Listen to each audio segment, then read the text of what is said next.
Sanjay Gandhi hospital के बारे में एक बड़ी लोक कहानी प्रचलित है। पता नहीं ये लोक कहानी सही है या गलत। पहले इस हॉस्पिटल को सीधी में बनना था, क्योंकि जो तत्कालीन मुख्यमंत्री अर्जुन सिंह थे वो सीधी से आते थे और वो चाहते थे कि एक बहुत बड़ा हॉस्पिटल मेडिकल कॉलेज जैसा सीधी में बने।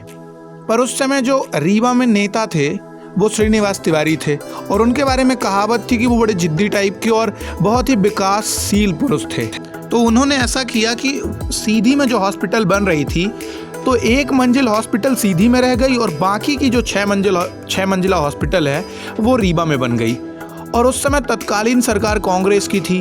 कहते हैं उस समय संजय गांधी जी का बड़ा दबदबा था और उनकी उस समय मौत भी शायद हो चुकी थी।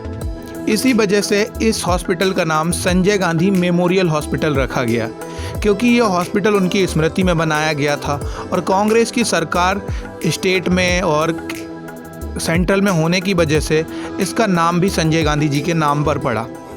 यह हॉस्पिटल अपने समय का सबसे बढ़िया हॉस्पिटल था और आज भी अभी 25-30 सालों में भी हॉस्पिटल रीवा संभाग में, जिसमें सतना, सीधी, सिंगरौली 3 जिले आते हैं, इन सब के लिए वरदान बना हुआ है। शहडोल, उमरिया जैसे 2-3 और जिले जो इसके करीब पड़ते हैं वो भी यहाँ एक बड़ी हॉस्पिटल होने का भरपूर फ़ायदा उठाते हैं। और मैं समझता हूँ कि कोई भी हॉस्पिटल अगर वो गवर्नमेंट चलाती है, यानी उसे सरकार ऑपरेट करती है, तो उससे जितने ज़्यादा से ज़्यादा किसी भी स्टेट या किसी भी देश के ज़िले या की तहसीलें, प्रांत, छोटे बड़े गांव, कस्बे अगर इसका फ़ायदा उठाते हैं तो इसमें कोई बुरा भी नहीं है।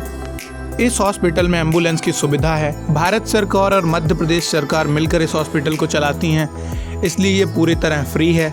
अगर आपके पास आयुष्मान कार्ड है या फिर आपके पास BPL का कार्ड है तो आप यहाँ पर इस खिड़की पर 10 रुपये देकर या फ्री में भी पर्ची कटा सकते हैं और अपना कितना भी महंगा से महंगा इलाज यहाँ बिल्कुल मुफ्त में करा सकते हैं।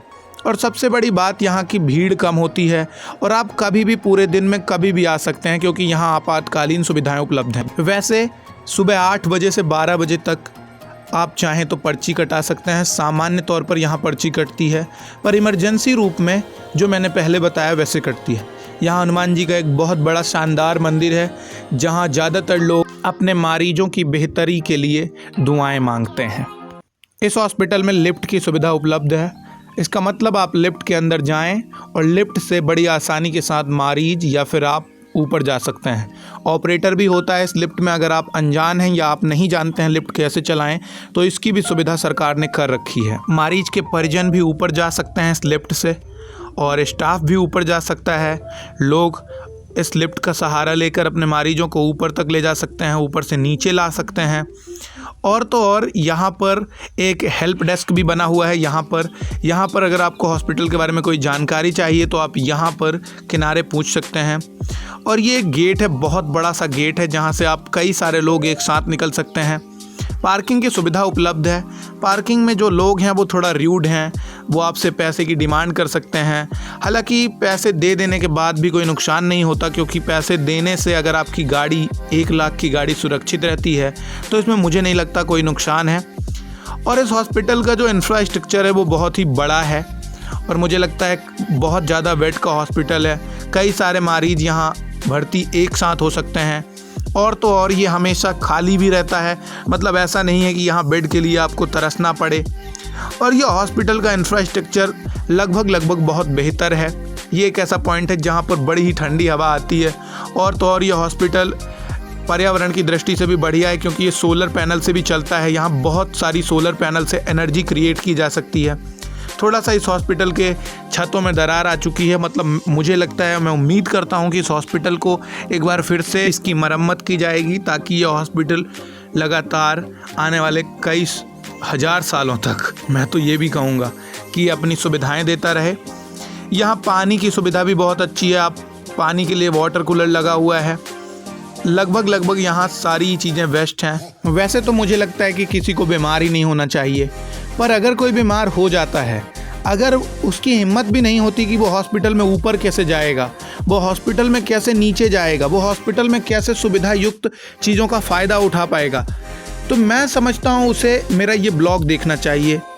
ये हॉस्पिटल बहुत ज़्यादा बड़ी है, मतलब इतनी बड़ी और सबसे बड़ी बात यह कि ये मेडिकल कॉलेज से जुड़ी हुई है। अभी जो ये आप वीडियो में सीन देख रहे हैं, ये मेडिकल कॉलेज का सीन है। मतलब श्याम साय मेडिकल कॉलेज में जो बच्चे नर्सिंग करते हैं, जो बच्चे MBBS की पढ़ाई करते हैं, वो भी यहाँ पर सीखने आते हैं। मतलब संजय गांधी में आकर वो अपनी सेवाएं देते हैं, जिससे संजय गांधी की जो प्रक्रियाएं हैं, जो मरीजों का ख्याल रखना है, वो बड़ी बेहतरी के साथ होता है। एक साथ 150 नर्स आ जाती हैं, सुबह सुबह 8 बजे, एक बार रात को 10 बजे, और वो आकर पूरी तरह मरीजों का ख्याल रखती हैं।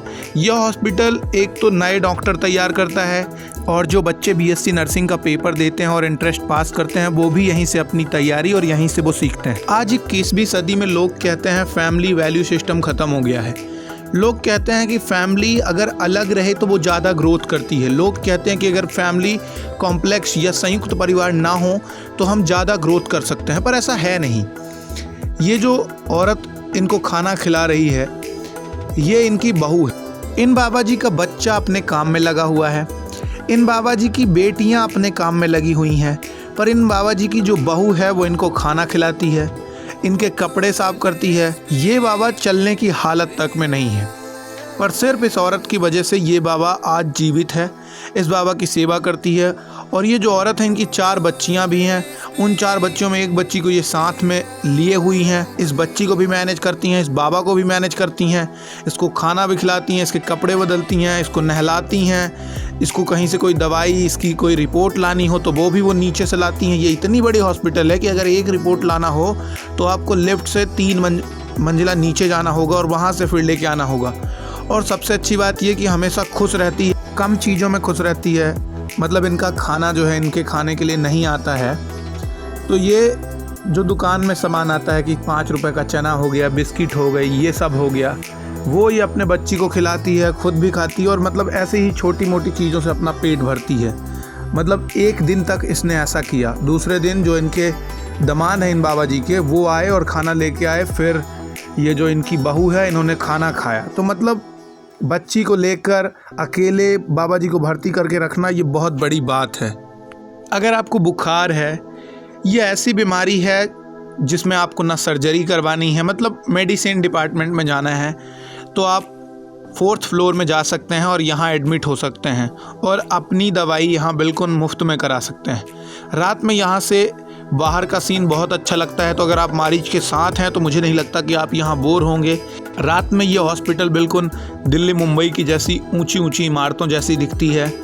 यहाँ लोग तो दुखी होते हैं, पर अगर आप हंसमुख हों, अगर आप बोलना चाहते हों, अगर आप बात करना चाहते हों, अगर आप खुशनुमा व्यक्ति हैं, तो मुझे लगता है बहुत जल्दी आपके मित्र बन जाएंगे। वो मित्र आपकी बहुत तरीके से मदद कर सकते हैं। जैसे अगर आपकी कोई रिपोर्ट लानी है और वो भी अपनी रिपोर्ट लेने जा रहे हैं, तो वो आपकी रिपोर्ट ला देंगे। इस हॉस्पिटल से नीचे देखने में थोड़ा डर सा लगता है, क्योंकि इसके नीचे डेड बॉडी रहती हैं, जो इसके नीचे वाला फ्लोर है। जैसे जो लोग ख़त्म हो गए और अगर उनके परिजन उसकी बॉडी को दान करना चाहें, तो वो बॉडी यहीं मेडिकल कॉलेज में दान कर दी जाए।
सबसे इम्पॉर्टेंट बात, अगर लोगों को लगता है कि प्राइवेट हॉस्पिटल्स ही हैं जिनकी वजह से इंडियन हेल्थ सिस्टम मजबूत है, तो मुझे लगता है ये एक मिथ है, क्योंकि गवर्नमेंट हॉस्पिटल भी अपना एक रोल प्ले करते हैं और यहाँ का स्टाफ, इस हॉस्पिटल का स्टाफ, इस हॉस्पिटल का infrastructure, water facility, sanitation facility, लगभग हर चीज़ यहाँ गुड है।